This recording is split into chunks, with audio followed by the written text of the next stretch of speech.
eu vou pedir para você abrir a sua Bíblia em 2 Reis, capítulo 19. Abra a palavra do Senhor no segundo livro dos Reis, capítulo 19, tá? Marcelo Cantão, um abraço, um beijo na Lu, Francis Paula, um beijo no Nando, nas meninas, Dona Leda, para todos vocês aí, tá? Deus abençoe. Segundo Reis, capítulo 19, para que a gente faça a leitura da palavra do Senhor e a gente então tenha uma reflexão sobre esse texto que provavelmente, pela graça de Deus, trará edificação aos nossos corações. Margarete, Tamires, um beijo para todos. Boa noite, boa noite. Nesse instante a gente vai então ler a Escritura Sagrada, tá? Deixa eu me ajeitar aqui. Diz assim, 2 Reis, capítulo 19, do verso 1 ao 7. Tendo o rei Ezequias ouvido isto, rasgou suas vestes, cobriu-se de pano, de saco, e entrou na casa do Senhor. Então enviou a Eliaquim, o mordomo, a Sebna, o escrivão, os anciãos dos sacerdotes, cobertos de pano de saco, ao profeta Isaías, filho de Amós, os quais lhe disseram: assim diz Ezequias, este dia é dia de angústia, é dia de disciplina, é dia de vergonha, porque filhos são chegados à hora de nascer e não há força para dá-los à luz. Porventura o Senhor, teu Deus, terá ouvido todas as palavras de Rabsaqué, a quem o rei da Assíria, seu senhor, enviou para afrontar o Deus vivo? Repreenderá as palavras que ouviu? Ergue, pois, orações pelos que ainda subsistem. Foram, pois, os servos do rei Ezequias a ter com Isaías. Isaías lhes disse: dizei isto ao vosso Senhor. Assim diz o Senhor: não temas, por causa das palavras que ouviste, com as quais os servos do rei da Assíria blasfemaram de mim. Eis que meterei neles um espírito, e ele, ao ouvir certo rumor, voltará para sua terra, e nela eu o farei cair morto à espada. Essa é a palavra do nosso Deus. Oremos ao Senhor nesse instante. Abençoa, Deus, a tua palavra, que a tua palavra traga alimento ao nosso coração. Perdoa os nossos pecados. Não nos deixe jamais desprezar a tua palavra. A tua palavra é a verdade. A tua palavra é a palavra que traz vida e esperança ao nosso coração. Louvado seja o teu nome. Perdoe os nossos pecados. Que as palavras dos meus lábios, que o meditar do meu coração, sejam sempre agradáveis a ti, Senhor meu, rocha minha e redentor meu. No nome de Jesus. Amém. Deus é o nosso auxílio quando as ameaças tentam nos assustar. É a respeito disso que eu gostaria de falar com você nessa noite. A pergunta, na verdade, é: Deus tem sido o seu auxílio nos momentos em que você se sente ameaçado, nos momentos em que você se sente em dúvida, nos meios das suas dificuldades, das suas crises, das suas angústias? Você tem visto Deus como seu grande auxílio? Quem é que você acha que te auxilia nos momentos difíceis?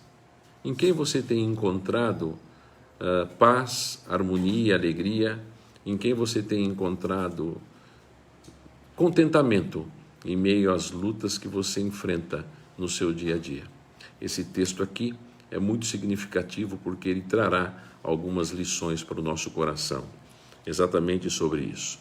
Uma coisa é fato, irmãos, de anos para cá, nós fomos, talvez por conta da nossa incredulidade, talvez da nossa autoconfiança, da nossa tentativa de resolver os nossos próprios problemas, de solucionar as nossas crises, de dar uma direção para as nossas dificuldades, para que a gente consiga colocar um ponto final nas nossas ansiedades, enfim, eu sei dizer que de anos para cá, infelizmente, na tentativa de solucionarmos os nossos problemas sozinhos, nós muitas vezes, pressionados pelas lutas e as dificuldades da vida, nem sempre temos encontrado em Deus o auxílio genuíno para os momentos difíceis que nós enfrentamos. Nós temos às vezes perdido a nossa memória, e a perda da nossa memória nos leva, em algumas situações da vida, nos esquecer também de depender de Deus e de colocar nele todo o nosso coração diante das circunstâncias negativas que muitas vezes nos cercam, que às vezes implicam de forma direta na nossa infidelidade e na nossa falta de fé. Isso também implica, inclusive, em nós nos esquecermos, infelizmente, de aprender a descansar o nosso coração em Deus e saber que os nossos problemas, que os nossos dilemas, que aparentemente são insolucionáveis, porque às vezes nós vemos certas circunstâncias envolverem a nossa vida, que nós pensamos que essas circunstâncias em si, elas são muito maiores e autossuficientes, a ponto de roubar toda a nossa expectativa e toda a nossa esperança. E é por isso que, infelizmente, essas coisas acontecem na nossa vida em decorrência da nossa falta de confiança, da nossa falta de fé e da nossa pretensa autonomia. Autonomia essa que pensamos ter diante dos momentos difíceis que todos nós passamos. As histórias bíblicas são reais. E o propósito das Escrituras Sagradas deve levar o nosso coração a crer em todas essas histórias absolutamente. Infelizmente, de alguns anos para cá, muitos crentes, muitas pessoas cristãs, elas têm se esquecido de confiar em Deus e de crer que verdadeiramente aquilo que foi registrado nas Escrituras é para o nosso bem, para a nossa edificação e para o fortalecimento da nossa igreja. Mas saiba o seguinte: alguns dados para que você reacenda no seu coração a fidelidade e a crença na Escritura Sagrada. Eu não sei se você sabe, mas desde 1970 encontraram-se em alguns templos, inclusive na Filistia, um templo muito parecido com um templo daquele que foi destruído pelo nosso irmão Sansão. O design do templo era igual. Os telhados daquela época dos filisteus, eles eram apoiados em pilastras centrais, com cerca de 1 metro e pouco, 1,5 metros de distanciamento entre eles. Essa descoberta trouxe plausibilidade histórica à narrativa de Sansão. Quando eles reconheceram e descobriram aquele templo e aquela localidade onde as pessoas se reuniam, dentro de toda a estrutura arquitetônica da Filistia, relatada no texto lá de Juízes, eles entenderam que aquela história era uma história que trazia plausibilidade àquilo que realmente tinha acontecido com Sansão, o que traz a mim e a você certa consistência para que a gente continue confiando absolutamente na Escritura Sagrada, na Palavra de Deus. Os arqueólogos posteriormente, nos anos 90, eles descobriram as ruínas antigas de Jericó. E sabe o que eles descobriram quando eles descobriram as antigas ruínas de Jericó? Eles descobriram que as muralhas de Jericó, quando elas ruíram para fora, e criando uma certa elevação, como que se fosse uma ponte, onde as pessoas podiam entrar dentro da própria cidade de Jericó com os muros expostos. Geralmente, quando nós vemos muralhas sendo destruídas, ou nas guerras, ou até mesmo nos tempos antigos, elas caíam para dentro e elas se formavam, os seus escombros, em colunas, o que era aparentemente difícil de penetrar. Exigiria uma grande força de os exércitos oponentes para tentar tirar toda aquela fragmentação ainda de pedras, de tijolos, de grandes quantidades para poder invadir a cidade. Jericó não. Jericó, quando ruiu, ela ruiu criando para fora tipo uma ponte, onde era possível com que os exércitos de fora entrassem. Foi exatamente isso que aconteceu. E demonstra, através dessa história, que as histórias bíblicas não são invenções humanas. Ao contrário, são coisas absolutamente referenciais de quem Deus é e da sua soberania.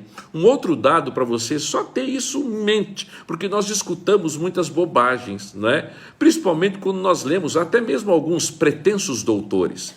Esses dias eu estava lendo o livro do Paul Tillich, o pensamento, e que fala a respeito do pensamento cristão, e quanta bobagem, mostrando inclusive alguns capítulos da Escritura como sendo mitológicos, como sendo coisas que são de uma ação tão sobrenatural que o homem em si não pode compreender, mostrando que não existe razoabilidade e que existem histórias que são relatadas na Bíblia, como os primeiros 11 capítulos da Bíblia, que não são reais, que não são verdadeiros, que são mitologias, que são expressões daquilo que o homem desejou registrar, mas que falta o fundamento da veracidade. Isso é uma grande bobagem, porque em 1993 foi-se descoberto, 93, eu contei de 70, de 90, agora estou falando de 93, em Israel, os arqueólogos também descobriram um fragmento, e nesse fragmento de rocha, estava escrito a respeito do rei Davi e da sua família. Foi o primeiro fragmento falando a respeito da história de Davi, contando sobre a sua família, fora da Escritura Sagrada. Na verdade, os dados históricos, tanto do Antigo quanto do Novo Testamento, eles surgem com o propósito de mostrar a mim e a você que os eventos bíblicos, eles foram conduzidos por Deus, e o nosso Deus é um ser real, é um ser histórico, soberano, cujo propósito dos relatos bíblicos é nos fazer descansar na sua palavra e encontrar nela auxílio referente à grandeza de Deus e à sua soberania em momentos difíceis, em tempos de grande situação, de grandes dificuldades. Só para você ter uma ideia, os manuscritos de Aristóteles, eles têm uma antiguidade considerável.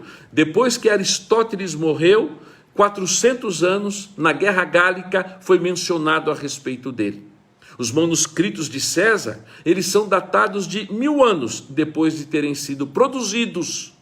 E muitas vezes nós atribuímos valor histórico e veracidade a esses tipos de manuscritos e de leituras. E às vezes nós mesmos, os cristãos, nos esquecemos de que a palavra de Deus é a verdade, e os relatos da palavra de Deus deveriam nos levar a descansar em Deus e ter absoluta confiança que a sua palavra é a verdade em todo o seu conjunto. Nós cristãos jamais deveríamos sequer ter dúvidas de qualquer apontamento e descrição bíblica, porque a desconfiança ao nosso coração traz desonra a Deus, traz insegurança em relação à Escritura, traz a mim e a você um questionamento da realidade absoluta de Deus em toda a conjuntura histórica, mostrando que a história está nas suas mãos e que realmente ele a construiu.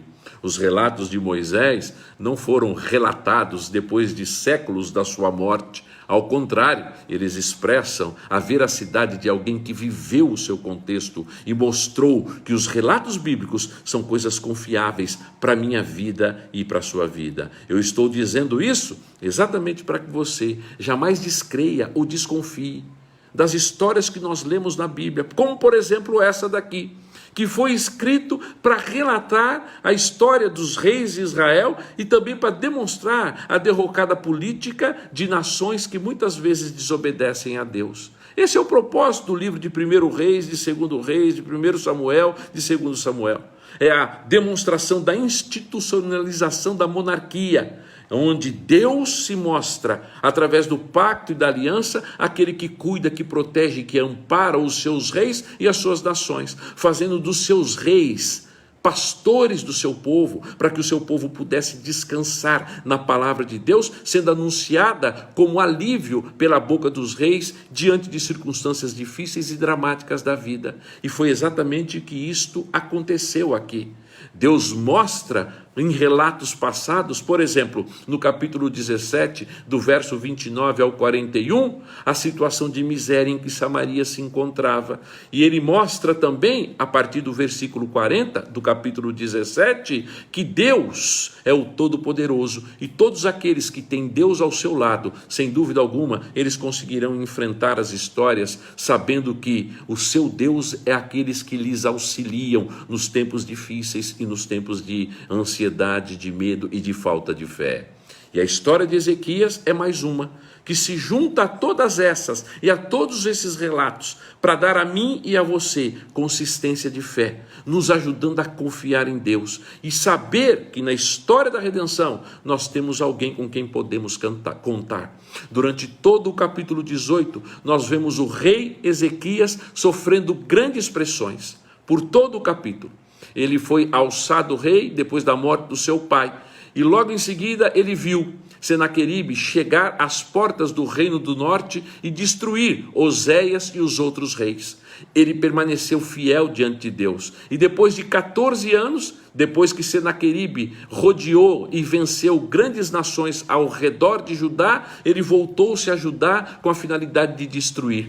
Aqui não se relata isso, mas em 2 Crônicas, quando o nosso irmão Ezequias recebeu a mensagem de que Senaqueribe havia invadido as suas terras, ele secou os rios, ele criou uma estratégia, ele fez tudo o que ele podia para tentar impedir Senaqueribe com seus grandes exércitos de ir até ele. Mas Senaqueribe mandava os homens diante do povo de Israel, falando em língua hebraica, aterrorizar o coração do povo e colocar medo no povo. E foi exatamente isso o que aqui já novamente é relatado em 2 Reis também, como é relatado lá em 2 Crônicas, mas a partir do capítulo 28. Aqui no capítulo 18 nós vemos o relato da história também, mostrando tudo aquilo que aconteceu com o objetivo de colocar medo e assombro no coração, não só do povo, mas também do rei, porque o rei com medo, o rei desconfiado, ele deixaria de ser como ele era, o grande profeta de Israel e ao mesmo tempo o pastor daquele povo. O rei com medo, ele iria buscar recursos em outras situações, em outras pessoas, em outros argumentos, em outros tipos de conselhos, mas o rei fortalecido na Escritura, ele buscaria em Deus o consolo não só para ele, como também para todo o povo no momento difícil no qual eles se encontravam. A partir do capítulo 18, verso 29 e 30, você pode ver na sua Bíblia aí, eu quero que você esteja com a sua Bíblia aberta. Ok? Que você veja os textos que eu estou pedindo para que você leia. No capítulo 18, verso 29 ao verso 30, nós vemos as afrontas de Rabsaqué. O quanto ele falou mal, o quanto ele tentou, de certa forma, roubar o coração do povo, deixando a igreja antiga com medo, amedrontada, insegura, totalmente suscetível a todo tipo de imaginação e, ao mesmo tempo, a falta de fé, porque é assim que as coisas acontecem na nossa vida, quando nós conseguimos só enxergar o pessimismo, quando nós só vemos as coisas ruins, quando nós somos bombardeados dia a dia de uma perspectiva desesperançada e desesperançosa da vida, nós não conseguimos perceber no decorrer da história que existem possibilidades outras e que trazem quietude e paz ao nosso coração. Nós escutamos falar pela mídia de forma geral no nosso país o número de mortos que estão morrendo e que morrem e que estão morrendo, mas nós não escutamos muitas vezes, por exemplo, a mídia dizer que nós temos hoje mais de 10 milhões de pessoas curadas no Brasil. Sabiam disso? O propósito das mensagens negativas é trazer ao nosso coração medo, angústia, alarme, nos aprisionar diante das circunstâncias difíceis. Esse tipo de metodologia que nós vemos na política, no futebol, que nós vemos na sociedade como um todo, na filosofia, tudo isso não são coisas novas. A Escritura fala a respeito das circunstâncias difíceis, das ameaças que elas traziam. E Rabsaqué faz isso. Ele chega a ponto de dizer ao povo de Israel: vocês têm 2.000 soldados para lutar? Porque se vocês tiverem 2.000, nós daremos cavalos para que vocês montem. Porque vocês não têm nada, vocês são piores do que pulga. Vocês são pessoas incompetentes para guerrear e para lutar essa guerra. Vocês estão acreditando em Ezequias. Vocês estão acreditando no seu Deus. Quando você lê o capítulo 18, é uma afronta, porque eles desonram a Deus, eles provocam a Deus, eles ofendem a Deus. E Deus depois diz exatamente isso no final do texto. Eles não estão afrontando você, Ezequias, eles estão afrontando a mim, eles estão me desmoralizando, eles estão tentando blasfemar contra mim e mostrar a vocês que eu não tenho controle da história, que as coisas andam aleatória, que vocês devem ter medo, se sentirem assombrados com essa perspectiva negativa. Sabe por quê? Porque não existe solução.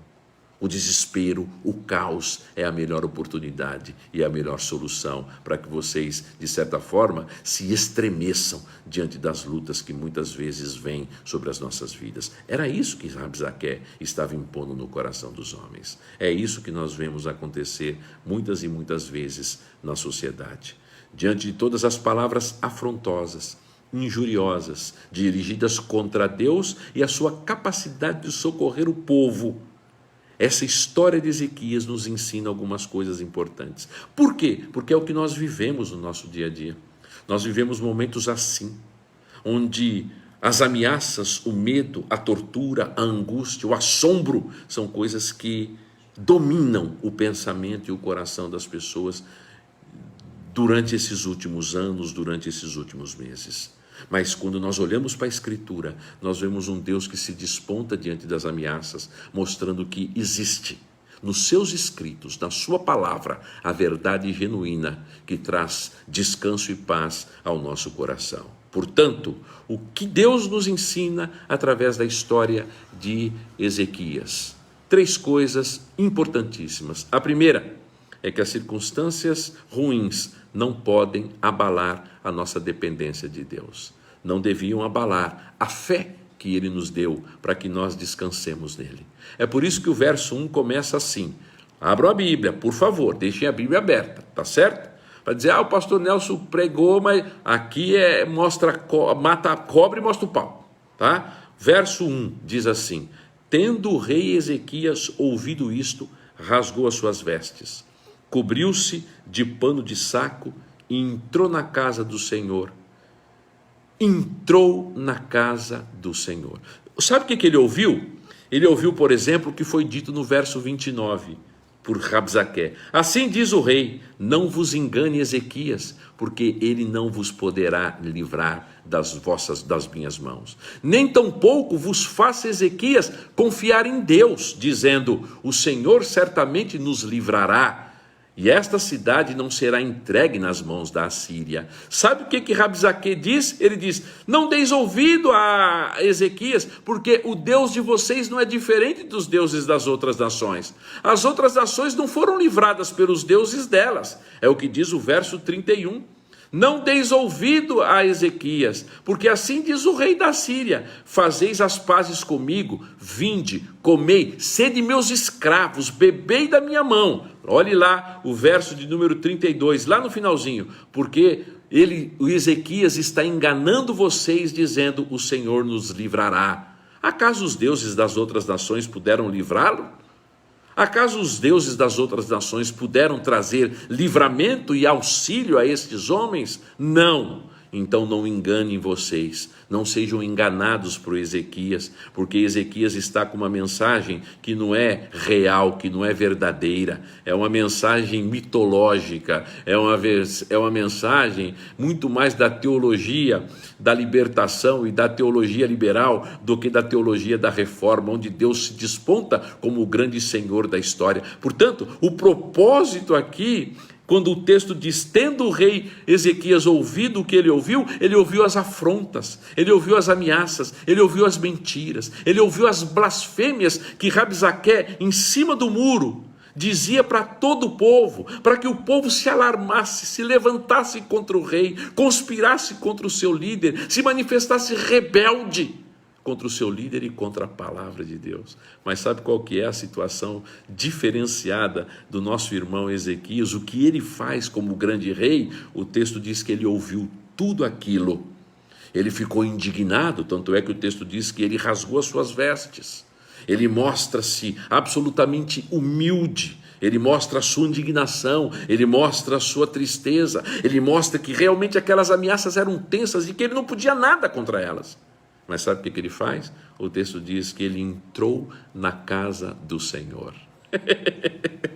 E essa é a diferença de Ezequias aqui e de toda a conjuntura política, social, econômica, vulgar, militante que muitas vezes nós vemos na nossa nação e que corre pelo mundo afora no decorrer da própria história da humanidade.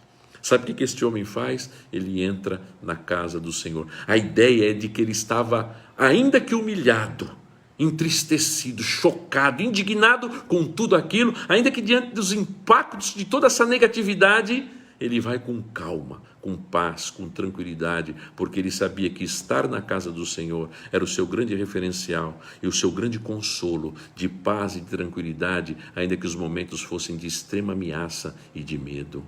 Ele vai à casa do Senhor, porque ir à casa do Senhor era trazer à memória, ao coração dele, aquilo que aconteceu na época em que Salomão construiu o templo. Lembram-se? E quando ele ora na consagração do templo, e depois Deus diz para ele, ainda que os momentos fossem difíceis, se o meu povo que se chama pelo meu nome se humilhar, orar, se converter dos seus maus caminhos e me buscar, eu o ouvirei. Essas promessas estavam aquecidas ainda no coração de Ezequias, ainda que os anos tivessem passado, ainda que o tempo estivesse à frente, ainda que aparentemente a percepção da esperança estivesse ofuscada. No coração do rei, a certeza, a convicção era certa. E era certa de que ele não deveria se intimidar e ser abalado pelas palavras negativas de Rabsaqué. Ele era o rei, é verdade, mas o poder não estava nas mãos dele. Ele era o senhor da terra de Judá, é verdade, mas ele era absolutamente impotente. Ele era o grande e um dos maiores. Este homem, quando assumiu o governo, sabe o que ele fez? Reformas no templo. Ele instituiu a Páscoa depois de décadas que a Páscoa já não era mais comemorada em Israel.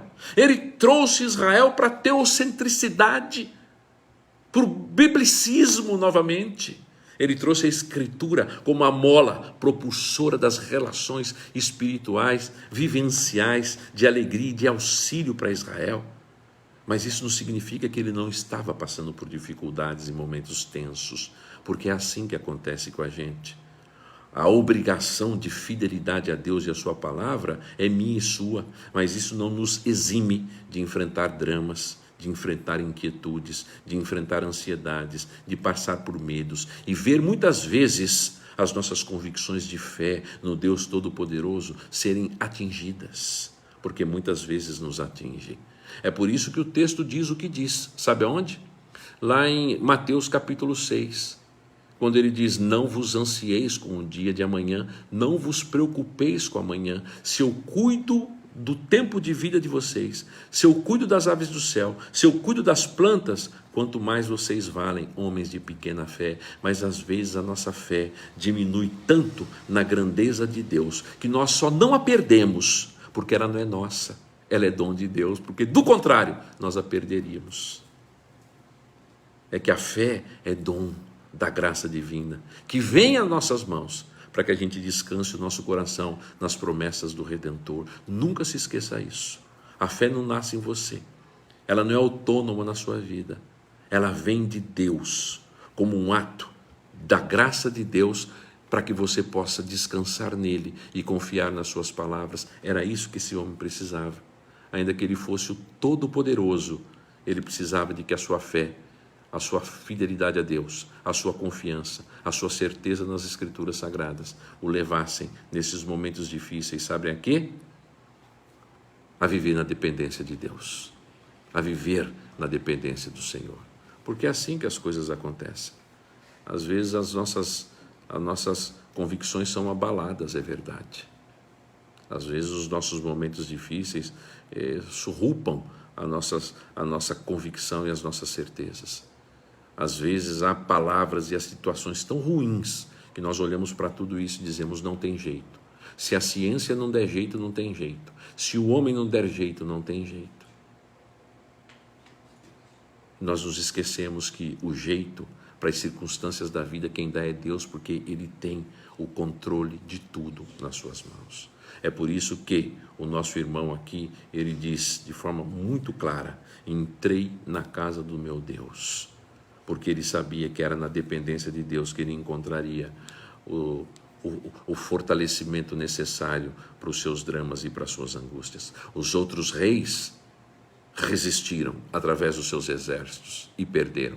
Os outros reis pensaram e confiaram nas suas muralhas. Os outros reis confiaram nos conchavos políticos que eles fizeram com outras nações, porque isto havia e acontecia constantemente.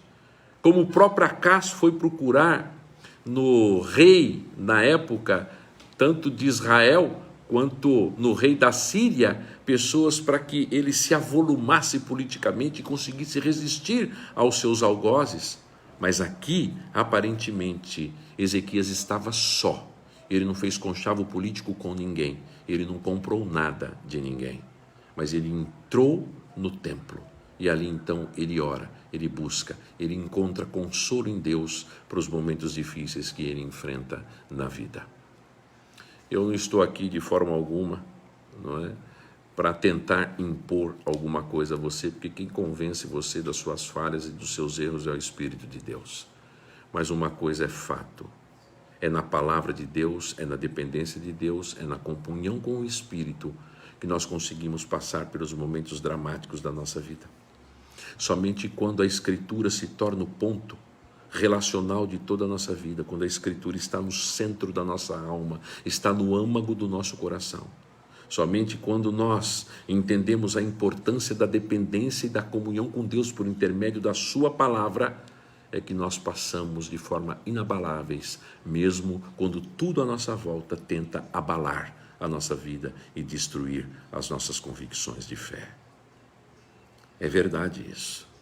E é por isso que eu entendo a importância da mãe de Agostinho, Mônica, nos momentos mais cruciais da vida dela. Ela foi muitas vezes ofendida e deixada para trás pelo seu próprio filho, que ainda quando não era crente, Agostinho, que foi convertido já de idade, deixou a mãe dele num porto, esperando por um navio. Na verdade, numa igreja, ele disse para que a mãe fosse orar num determinado local, e a mãe foi e para esperar por ele. E ele entrou no navio e foi embora para a região da Itália, deixando a mãe para trás, porque ele não queria a mãe cristã ao lado dele, às vezes dando conselho e ajudando ele em algumas decisões erradas que ele poderia tomar. Mas uma coisa interessante é que Mônica nunca desistiu de orar pelo seu filho, nunca desistiu de interceder diante de Deus. Ela sabia que a vida dela e a do seu filho e de sua família dependiam do Senhor. E é assim que nós precisamos fazer. Mães, pais, dependam de Deus. Coloquem as suas famílias na dependência de Deus. Entrem na casa do Senhor, ajoelhem diante de Deus. Obviamente que nós, ainda que sejamos às vezes impedidos aqui e ali de fisicamente estarmos na casa do Senhor, a casa do Senhor somos nós, onde o Espírito de Deus habita. Nós somos a casa do Senhor, o templo onde Deus está. A igreja é a comunhão dos santos, algo extraordinário, belo, do qual nós jamais podemos ofuscar os brilhos dos nossos olhos e nos esquecer da importância dela para a nossa vida. Porém, aqui em casa, na sua casa, onde quer que você esteja, não há desculpa para que você se deixe abalar diante dos momentos difíceis. Busque auxílio no Senhor, Ele é o nosso grande auxílio, Ele é o nosso grande socorro bem presente nas tribulações. É nas crises do casamento, na educação dos nossos filhos, nas doenças psicossomáticas que às vezes cerceiam a nossa casa. Filhos doentes, maridos doentes, esposas doentes, abalados psicologicamente, ansiosos, amedrontados, enfraquecidos, desesperançados. É em momentos assim que nós precisamos olhar como olhou Mônica, com fé e com confiança na dependência de Deus. Uma das coisas que muito me chama a atenção na vida de John Bunyan, num livro que eu até recomendei para alguns irmãos aí, e que eu já praticamente estou terminando de ler, que eu não consigo ler um livro só, tenho que ler outros também, é que ele diz que muitas vezes nas suas orações ele era assaltado por Satanás, tentando tirá-lo da concentração, tentando tirá-lo da piedade, até mesmo na oração. E uma das coisas que muito me fez bem em ler esse livro, Graça Abundante na Vida do Pior dos Pecadores, foi ver o quanto John Bunyan se parece comigo, ou eu pareço com ele. A nossa vida é assim. Aqui e ali nós somos assaltados, tentados de todas as formas, Satanás tentando atrapalhar a nossa visão bíblica de dependência de Deus e de confiança nele. em todos os momentos, até na nossa oração. Sabe o que Ezequias fez? A Escritura diz que, mesmo nas circunstâncias mais difíceis, ele entrou e invocou o nome do Senhor. Você tem feito isso? Quando as coisas não estão bem na sua vida? Quando as ameaças estão aí te cercando? Quando as circunstâncias das lembranças do passado, do filho que morreu, do pai que partiu, do amigo que está entubado, tem de certa forma dilacerado a sua alma, em quem você tem buscado auxílio nesse momento? A sua dependência tem sido de quem? Esse texto continua ensinando, em segundo lugar, que homens e mulheres, servos de Deus, devem aprender que em tudo existe um propósito. Nós nos esquecemos isso de anos para cá. Nós nos esquecemos isso porque nós encontramos a história, referindo-se à própria história, como um ponto referencial de si mesma no cosmos, no universo. Como que se as grandes revelações fossem cósmicas do ponto de vista do próprio cosmos falar com a gente. Esses dias atrás, eu assistia com os meus filhos aqui um pouco, depois eles foram dormir, e a Edinha assistindo comigo um pouco aqui A Liga da Justiça, que foi esse último lançado, e eles criam mundos paralelos, e nesses mundos paralelos há reinos paralelos, há reinos de homens que mostram o seu poder, tanto de trazer o caos e de, por si mesmo, tirar o caos, como homens que têm a habilidade de entrar numa relação cósmica com o universo e trazer respostas a partir deles para as circunstâncias negativas da vida, como se nós vivêssemos numa vida despropositada, sem propósito, sem objetividade alguma. Mas sabe a segunda coisa que nós precisamos entender quando nós precisamos de auxílio nos momentos difíceis? É que nós precisamos aprender que há propósito para todas as coisas deste mundo. Veja o verso 2 e o verso 3, presta atenção. Então enviou a Eliaquim o mordomo, a Sebna o escrivão, os anciãos dos sacerdotes, cobertos de pano de saco, ao profeta Isaías, filho de Amós, aos quais lhe disseram: assim diz Ezequias, este dia é dia de angústia, é dia de disciplina, é dia de vergonha, porque filhos são chegados à hora de nascer, e não há força neles, ou não há força para dar à luz. O que esse texto fala a respeito de propósito, pastor Nelson?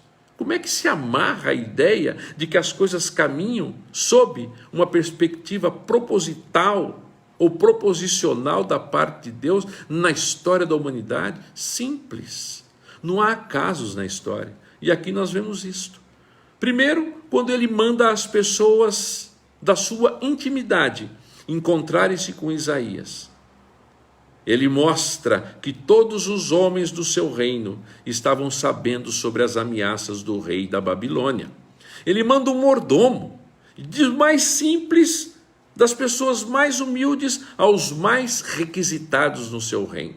Das pessoas mais humildes às mais exaltadas, daquelas que tinham menos significados aparentes às que mais tinham significados aparentes. Ele manda essas pessoas irem até Isaías para relatar a eles tudo aquilo que estava acontecendo sobre as ameaças da Assíria. Dos mais humildes aos mais privilegiados nos reinos, todos representantes de Ezequias foram até o profeta Isaías, homens da sua confiança, que estavam abalados, amortiçados, com medo no coração. As palavras pronunciadas por Rabsaque se dirigiram a todo o povo, diz o verso de número 3. E ele enviou este povo para que este povo experimentasse de uma palavra de consolo. Mas veja que há propósito para todas as coisas. A história estava se desenvolvendo, e se desenvolvendo não através de fatos aleatórios. Havia objetivo. E havia um objetivo claro, específico para as coisas que estavam acontecendo na vida do povo de Israel. E Ezequias viu isso. Tanto é que ele relata aqui: assim, este é dia de angústia, é dia de disciplina, é dia de vergonha. E aí ele faz uma ilustração, mostrando que aquilo que deveria exaltar o povo de Israel, que era o nascimento de filhos, porque eles entendiam que os filhos eram herança de Deus, eram os renovadores da terra, eram aqueles que iriam arar, os que assumiriam as fazendas, os que desenvolveriam-se belicamente falando, aqueles que se tornariam um arrimo futuro de toda uma nação. Já não havia alegria, porque o dar à luz numa circunstância como essa era trazer à existência filhos escravos, filhos escravizados, submetidos, sujeitados a outros povos. E isso acontecia por quê? Porque ele entendeu a disciplina de Deus sobre Israel. Israel estava longe. A igreja estava precisando de ser disciplinada, a igreja estava precisando de receber sobre si a cacetada da disciplina. Ela estava em vergonha por conta dos pecados, dos erros, das falhas que eles mesmos estavam cometendo. É o que eles entendiam aqui. E entendiam isso de forma absolutamente clara, para mostrar que as coisas na nossa vida, elas não acontecem por acaso, existem conexões diretas e elas são controladas por Deus até nos momentos difíceis, para que nós sejamos despertados a viver em santidade e integridade, honrando a Deus, confiando absolutamente nele, não se deixando abalar por coisas que muitas vezes tentam, sabe fazer o quê? Racionalizar a nossa fé, dizer que nós somos grandes intelectuais e que nós pensamos, quando exercemos a nossa confiabilidade em Deus, em padrões que às vezes fogem da razoabilidade, da confiança genuína, mas que se enquadram muito mais em estatísticas, em dramas históricos, do que na confiança de que o universo está aberto e Deus é capaz de intervir nele. Ezequias entendeu isso, porque ele fez uma leitura da sua própria situação histórica, e ele viu que o seu povo, que era um povo que deveria viver em sujeição à sua palavra, estava se distanciando desse Deus Todo-Poderoso, estava longe dele. E este povo precisava de receber aquilo que estava recebendo, para que este povo pudesse ser despertado da circunstância negativa na qual ele se encontrava, como de fato aconteceu depois. Assim como aconteceu na época de Josias, lembram? Assim como aconteceu na época de Esdras e Neemias, lembram? Quando a palavra de Deus foi lida, mostrando a circunstância em que o povo se encontrou e que se encontrava. E isto gerou grandes transformações e grandes mudanças históricas na vida e na redenção do povo. Eu li um livro agora esses dias, chamado a Origem do Pensamento Reformado, do Alistair McGrath, e no último texto, no final do capítulo do livro, ele mostra a importância da reforma e as grandes mudanças sociais, políticas, econômicas que foram geradas pela reforma protestante. Ela não foi somente um evento religioso, mas foi algo que mostrou o propósito transformador de Deus em todo o norte da Europa, assolando o norte da Europa com a pregação da Escritura, com a pregação da palavra de Deus. E isso gerou grandes mudanças, inclusive na monarquia, na política, na estrutura de uma igreja, onde o povo voltou o coração para a Escritura Sagrada. É verdade, há propósito para tudo. A igreja viveu da época dos apóstolos ao século XVI, 15 séculos na obscuridade e na escuridão, onde se via as coisas piores desta vida acontecendo, onde as pessoas vendiam escrituras nos céus, onde as pessoas vendiam almas de quem estava no inferno para Deus através de moedas, onde as pessoas eram batizadas em vida, como eu e você, aqui em vida, para tirar filhos do purgatório, instruções das mais esdrúxulas possíveis. E em tudo isso Deus tinha um propósito, para que numa época exata, num tempo exato, Deus levantasse a sua palavra novamente e ela viesse servir de orientação e de transformação para a vida de um povo que precisava de auxílio e da graça de Deus em circunstâncias tão difíceis e negativas nas quais eles se enfrentavam e estavam passando. É isso que aconteceu aqui. Ele entendia que aquele ato era um ato de disciplina da parte de Deus e que as coisas não acontecem na vida humana sem propósito. Às vezes nós somos perguntados, faz parte do decreto de Deus essa doença? Claro que faz parte do decreto de Deus. Não existe nada que não faça parte do decreto de Deus. E sabe o que a gente faz? A gente tenta criar uma teodiceia. O que é uma teodiceia? É, na verdade, uma justificativa a respeito dos atos de Deus. A gente tenta justificar Deus quando as coisas são tensas demais e aparentemente muito complicadas, tentando dizer que Deus parcialmente está presente em algumas catástrofes da vida. E nós nos esquecemos, e na verdade nós às vezes racionalizamos dessa forma, pensamos assim, porque nós achamos punitivo demais acontecer em dramas na história do homem, como esse que está acontecendo agora, porque na verdade o homem é bom. Mas nós nos esquecemos que 3 grandes eventos, um deles ainda nos aguarda. Nós vimos que houve a queda humana por causa do pecado, houve o dilúvio por causa do pecado, e a segunda vinda de Cristo virá para a purificação do joio e do trigo.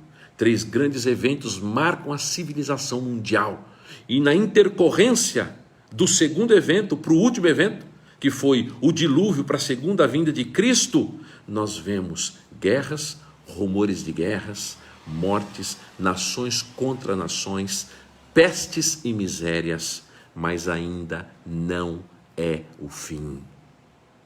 Tudo colabora com o propósito de Deus na redenção da humanidade. E este momento é um momento de quebrantamento da nossa vida, de reconhecimento, de reestruturação da nossa fé, da nossa confiança em Deus, da nossa certeza absoluta, e eu estou usando absoluta como uma qualificação da certeza de forma imprópria, porque certeza é certeza e verdade é verdade. Mas para simplesmente mostrar e marcar a história como algo que tem propósito genuíno e verdadeiro na minha vida e na sua. Portanto, ainda que os momentos sejam ruins, eles não fogem à soberania, ao controle que Deus exerce neles. Assim como aconteceu o tsunami, assim quando acontecem as tragédias do terremoto, essas coisas não somente são permissivas por Deus, fazem parte do seu decreto, está no seu propósito.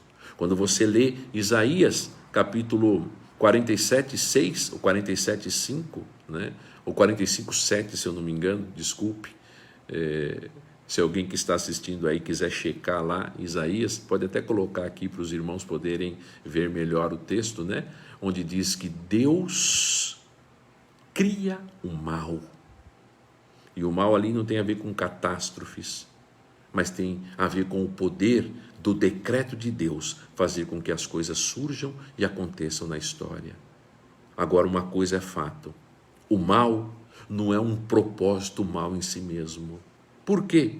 Simplesmente porque Deus é capaz de transformar o mal em bem. E a queda e todas as desestruturas que ela trouxe ressalta a grandeza da soberania, do amor e da graça de Deus para com a vida de gente como eu e você, que não merece nada da bondade, mas ao mesmo tempo desfruta da graça e da união eterna com Cristo por intermédio da sua obra de redenção. Então, até na queda, até no dilúvio, até na praga que nós vivemos hoje, voltada à miséria do Covid-19, tem propósito na história, que é para que eu e você aprendamos a procurar na palavra de Deus o consolo genuíno e verdadeiro para a nossa vida, em tempos de dificuldade, em tempos de crise. A nossa irmã Virgínia colocou aí Isaías capítulo 45, verso 7. Exatamente esse é o texto que você pode checar depois. Então, ainda que esses momentos tragam apreensão para a nossa alma, como sem dúvida trouxe para os nossos irmãos do passado na época de Ezequias, olhar para a história e enxergar nela a soberania do controle que Deus exerce sobre toda a situação da vida, é trazer e descansar na paz que somente Deus pode trazer ao nosso coração em momentos assim, mais ninguém. Se você achar que a história é aleatória, que ela segue sem controle, que existe um Deus do bem e um Deus do mal, então não há possibilidade de sairmos da situação na qual nós nos encontramos. Agora, quando nós percebermos as coisas de forma diferente e enxergamos que há propósito na história humana, Então, ainda que sejam momentos difíceis, ainda que a figueira não floresça, ainda que a vide não dê o seu fruto, ainda que o gado seja roubado do aprisco, eu manterei a minha fé e as minhas convicções em Cristo. Ainda que as coisas não estejam bem na vida dos seus filhos, ainda que a doença tenha assolado a sua família, ainda que a dor de enterrar um irmão, um amigo, um parente ou um colega muitas vezes tenha sangrado o seu coração, é fato que a Escritura Sagrada mostra que o nosso Deus controla a história, que há propósito em tudo, e é nisso que você tem que descansar, até na morte, até na dor, até na tristeza, ainda que sejam como atos disciplinatórios, para fazer reverdecer no nosso coração a nossa absoluta confiança num Deus que tem controle sobre tudo. Não há motivo para o desespero na vida do cristão, porque Deus controla a história completamente. De tal forma que a Escritura diz que Ele nos conduz para que a gente consiga olhar para o novo céu e para a nova terra, no qual habita justiça, no qual não haverá lágrima, nem dores, nem sofrimentos. Ainda que a gente olhe vislumbrando momentos como esses, aqui é momentos de lágrima, de dor e de sofrimento, para que a gente já desfrute aqui, nesse propósito glorioso de Deus, ainda que seja em meio a toda essa angústia, do gozo eterno, que será completo no novo céu e na nova terra. Confie nisso, há propósito para tudo, inclusive para os momentos de sofrimento da sua vida. Em último lugar, esse texto também nos ensina que Deus, Ezequias, enxergava Deus como o nosso grande auxílio em momentos difíceis, e essas coisas nos trazem lição. E a lição, quando nós nos encontramos em momentos difíceis, como são os que nós vivemos hoje, ou os que nós já passamos em muitas outras etapas da nossa vida, é entender que Deus é o socorro bem presente nas angústias e nas tristezas e nos medos que nós enfrentamos. Por quê? Veja aí o verso 4 até o verso 7, o que diz aí na sua Bíblia. E só para dizer aqui, o nosso irmão Flávio, assim como a Virgínia, fez a citação do texto: eu formo a luz e crio as trevas, faço a paz e crio o mal, eu sou o Senhor, há propósito para tudo. Verso 4 até o 7, diz assim a palavra do Senhor: porventura o Senhor teu Deus terá ouvido todas as palavras de Rabsaqué, a quem o rei da Assíria, seu senhor, enviou para afrontar o Deus vivo? Veja, a questão aqui não era afronta à humanidade. É uma das coisas que a gente precisa de aprender a entender nos momentos de conflito pelos quais a gente passa. Enviou para afrontar o Deus vivo e repreenderá as palavras que ouviu. Ergue, pois, orações pelos que ainda subsistem. Foram, pois, os servos do rei Ezequias a ter com Isaías. Isaías lhes disse: dizei isto ao vosso Senhor, assim diz o Senhor, não temas, não temas, por causa das palavras que ouviste, com as quais os servos do rei da Síria blasfemaram de mim. Eis que meterei neles um espírito, e ele, ao ouvir certo rumor, voltará para a sua terra, e nela eu o farei cair morto à espada. Esse texto para mim é impressionantemente extraordinário, magnífico, fundamental. Ele mostra a grandeza de Deus socorrendo o seu povo. O povo foi mandado para lá para fazer um questionamento a respeito de Deus. Será que Deus ouviu? É claro que Deus ouviu. Deus escuta todas as coisas.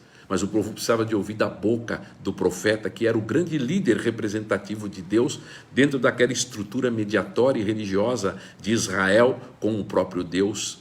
E ele escuta o profeta dizer o que disse para ele: não temas. Isso para mim é muito importante, porque a primeira reação diante de um problema que a gente sofre é o sofrimento que ele causa. A primeira coisa. Então, as palavras de Ezequias, elas são demonstradas como palavras de indignação. Por quê? Porque eles viram os inimigos do Senhor agirem contra o Senhor. Diz o verso 4. Veja que as crises, os dramas que nós enfrentamos na nossa vida, eles não deveriam ser resultados da nossa vaidade, quando às vezes nós achamos que estamos sendo afrontados na nossa pessoa, principalmente quando nós mantemos a nossa fé e quando nós mostramos no nosso testemunho que confiamos em Deus. Ao contrário, se eles falarem contra nós, que falem. A questão aqui não é contra nós, é contra Deus.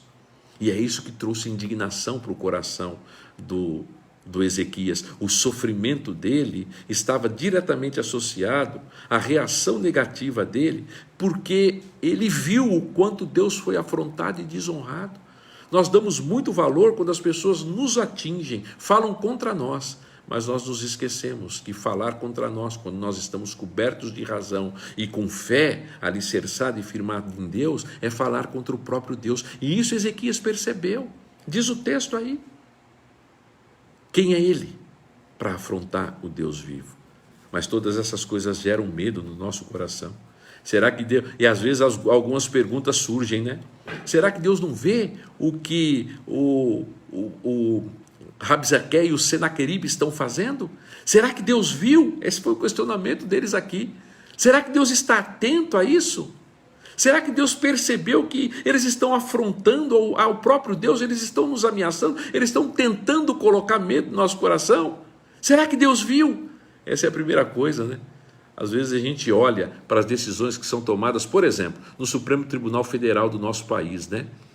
Onde nós vimos o que aconteceu recentemente com praticamente lá a anulação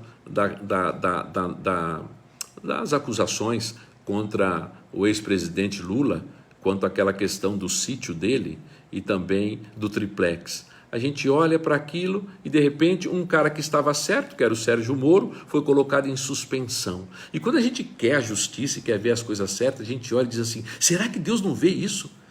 Será que Deus não faz nada? Mas será que Deus não consegue? São coisas que às vezes começam a surgir no nosso coração.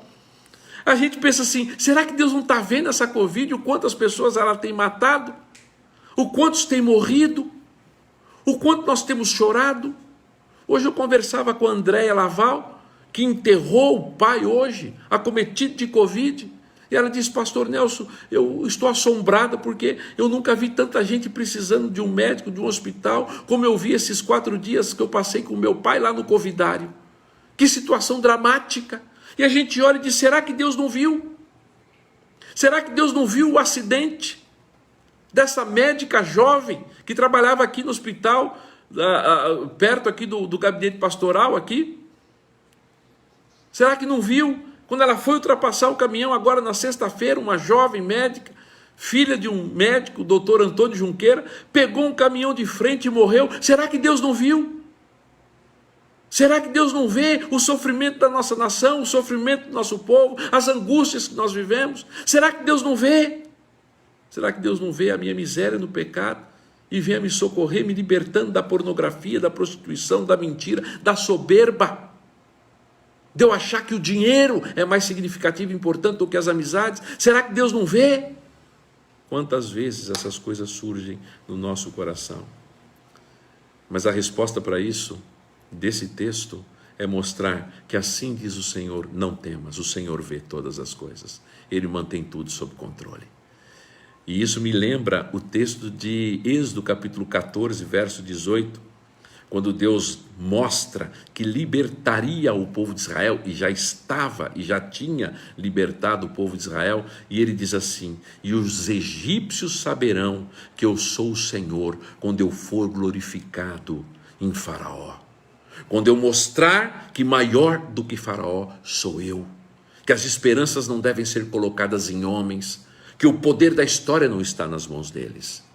E isso me faz lembrar do texto, dentro desse mesmo contexto, mas que não está aqui em 2 Reis, mas está em 2 Crônicas, lá no capítulo de número 32, verso 8, 2 Crônicas 32, 8, diz assim, com ele, com quem? Com Senaqueribe, está o braço de carne, mas conosco o Senhor nosso Deus, para nos ajudar e para guerrear as nossas guerras. É isso que deve impulsionar o nosso coração, trazer ânimo para a nossa alma, ainda que seja diante das circunstâncias mais difíceis, ainda que seja diante de uma Covid, ainda que seja diante da morte, ainda que seja diante da pobreza, ainda que seja diante da miséria, ainda que seja diante da guerra. Conosco está o braço do Senhor, o nosso Deus, é Ele que nos ajuda, está escrito. Segundo Crônicas, capítulo 32, verso 8, a nossa força não está no Bolsonaro, meus irmãos, não está na Butanvac, não está na Fiocruz. Essas coisas, sabe o que elas fazem? Elas criam expectativa no nosso coração. É verdade, de que quando uma vacina chegar, um remédio melhor chegar, a gente pode voltar à normalidade, mas a nossa vida normal não é neste mundo. A nossa vida normal é uma vida que segue regras, que segue a norma, que glorifica e que engrandece a Deus. A vida normal é uma vida que se vive com o coração em Deus. A nossa vida aqui nunca será normal, ela será um pouco mais confortável diante das assolações que o pecado trouxe à nossa história, mas normal nunca. A resposta que o nosso irmão Isaías dá é fantástica. A resposta dada por Deus no tempo certo, da manifestação do seu livramento e da sua libertação, para mostrar ao rei que o sumo rei, o Senhor, varreria definitivamente com Senaqueribe e teria a sua honra justiçada. Abra sua Bíblia aí, no capítulo 19, verso 35 a 37. Veja aí, só mude uma página. Diz assim, olha só a palavra que foi dita pelo profeta Isaías se cumprindo. Então, naquela mesma noite, saiu o anjo do Senhor, feriu no arraial dos assírios 185.000. E quando se levantaram os restantes pela manhã, eis que todos estes eram cadáveres. Retirou-se, pois, Senaqueribe, rei da Síria, e se foi. Voltou, ficou em Nínive, que era a capital do seu império. Sucedeu que, estando ele a adorar na casa de Nisrode, seu Deus, Adrameleque e Sarezer, seus filhos, o feriram à espada, e fugiram para a terra de Ararat, e a Esar-Radom, seu filho, reinou em seu lugar. Veja a diferença do Deus de Israel para os outros deuses. Eles estavam no templo de Deus, ou dos deuses deles, e os templos dos deuses deles não foram capazes de proteger a vida de Senaqueribe. Ele morreu diante dos seus deuses, enquanto que o Deus de Israel deu vida ao seu povo, mostrando que ele é que tinha controle sobre todas as circunstâncias, e ele é quem é capaz de dizer ao seu povo, não tema, aprenda a descansar e tranquilizar o coração em mim. Deus é socorro presente e real para a nossa vida. Os seus servos devem sujeitar-se a Deus. Os seus servos devem desejar as coisas do Senhor. Deus faz justiça contra aqueles que lhe afrontam, porque aqueles que afrontam os servos de Deus estão afrontando o próprio Deus. É o que diz o verso 6 e o verso 7. Não temas, porque eles blasfemam contra mim. O povo de Deus sempre estará amparado pelo Senhor. O povo de Deus sempre terá o socorro de Deus sobre a sua vida. Não fique com será que, desenvolvendo doenças, angústias, medos e fobias. As preocupações moderadas todos nós temos, é verdade. Agora, os exageros são demonstrações de incredulidade, de falta de fé, e isso o povo de Deus não pode ter, principalmente um povo que precisa do auxílio de Deus em todo o tempo. Está enfrentando momentos de abatimento na alma, está enfrentando momentos difíceis no coração. A palavra de Deus diz assim para mim e para você, em meio aos medos e às angústias, Deus é o teu socorro.